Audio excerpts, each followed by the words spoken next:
So let's talk a little bit about a few techniques you can use when you're mixing to try and get better results. Chances are that as you've been working and recording and editing, you've already been adjusting the levels a little bit here and there, and maybe even applying some different plugins or EQs and things like that. And that's fine. It's good to start with a kind of simple, rough mix, put things up fairly evenly, and just start to kind of listen to everything that you have there. Think of it in terms of kind of the big picture, and see how all the sounds kind of relate to each other. Think about what competes, what sounds are kind of dominant, what sounds are important, what sounds are less important. The idea is to take a step back and kind of breathe it all in and get kind of the big picture. Listen to everything that you have to deal with and start to get a sense of their relationship to each other before you've applied too much processing and tonal changes and played with the volumes too much. Just think about everything that's there and kind of put together kind of an overall game plan and kind of analyze what's going on there with all the sounds that you have. So then you want to start to dial in the sounds independently. You want to focus on a track or a specific instrument. Take some time to EQ them, make them sound a little bit better, maybe add some effects.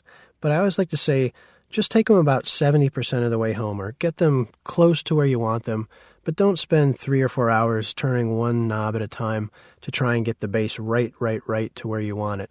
Because you'll find that as you start to dial in each of these sounds independently, you'll actually start making changes to other sounds because their relationship starts to change. So I like to get all the sounds close to home, and then I step back again, take it all in, and assess the relationship between these different sounds again.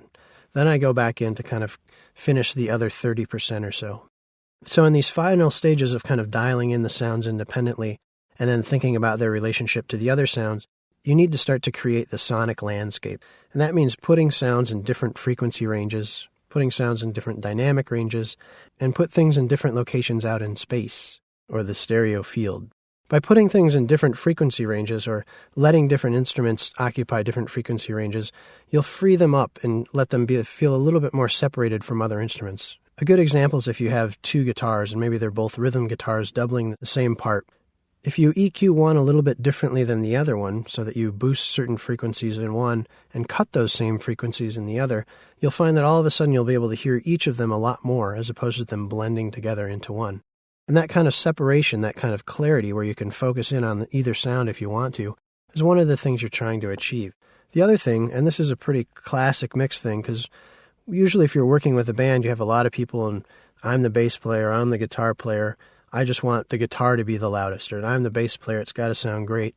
This can be problematic when you're mixing. You're not trying to make one instrument alone sound incredible. You're trying to make a whole combination of sounds sound like a great song. And you'll find that a lot of times, even though you perceive something like a guitar to be this big, full-range instrument, actually, if you listen to a lot of mixes, you'll find that it's actually not that big and boomy, or it doesn't have all that power behind it that you might think it does. It's actually kind of mixed as a narrow thing. And that's because it needs to kind of get out of the frequency range that other instruments need to live in. And by being in a certain frequency range, it's easier to focus on.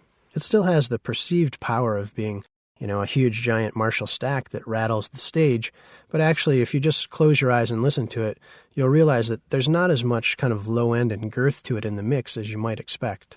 Another thing you can do is put things in different dynamic ranges by using things like compressors and limiters or gates. And just by playing with volume, you can make certain things pop in and out of mixes or be more apparent. Working with drums in the dynamic range is really important because generally we want them to kind of maintain a consistent dynamic range throughout the song. But at the same time, we want certain things like snare drums and kick drums to kind of pop out. So playing with things like gates and compressors can give us more room to move them up and down so that it's always right at about the same level that we want it to be at. And finally, putting sounds in different locations in space means using panning and reverb and delays, and even changing the tonal character with EQ to put things out into the sound field.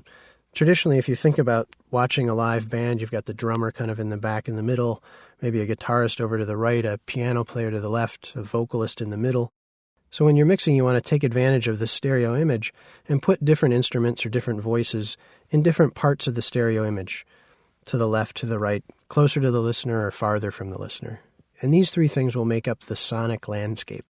Finally, a few things you can do to kind of hone your skills or zero in on your own mix is to work with your eyes closed. Digital audio is great because we can do a lot of things visually. At the same time, it becomes possible to kind of be distracted or sucked in by the visual and not actually spend as much time doing critical listening or focused listening as we need to. So always be ready to work with your eyes shut, kind of pay attention to the stereo image and think about what's where, and then go back to work with your eyes open and make some adjustments. It always pays off.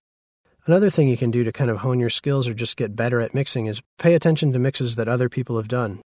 Grab your 5 favorite records and put them on in your home studio or wherever you're doing your mixing, and just sit there and listen to them with your eyes closed and try and think about the different sounds and the different components and how those things come together. Pay attention to that guitar part or what kind of reverb they might have used on the vocal, things like that. You'll notice that once you start to do it, it's pretty fun. It's kind of like a puzzle that you start to solve. And you'll also notice that there's lots of things we listen to all the time and just kind of take for granted, but when we actually stop and really kind of focus on these things, we can start to kind of pick apart how they're put together. In the next movie, we'll go back into Pro Tools and just open up a few things and move some faders around and talk about a few things you can do to kind of build a mix.